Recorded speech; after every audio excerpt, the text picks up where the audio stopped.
garlic, tumis kasih harum.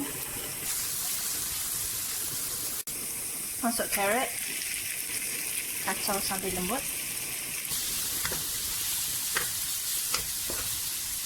Bila carrot dah lembut, masuk ayam, kacau.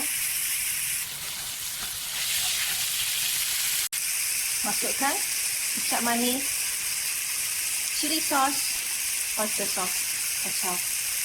Masukkan secukup rasa garam dan lada pula, kacau.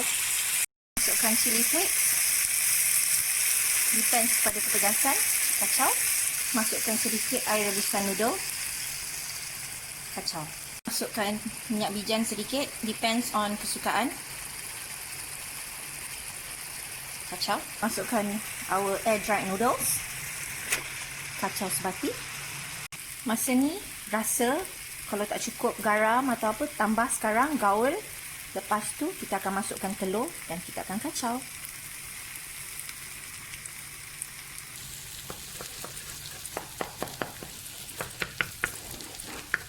Jadi dah agak separuh masak, baru kita gaul dengan the rest of the noodles. Masukkan, kacau rata. Dan chicken chow mein kita siap. Boleh hidang. Siap.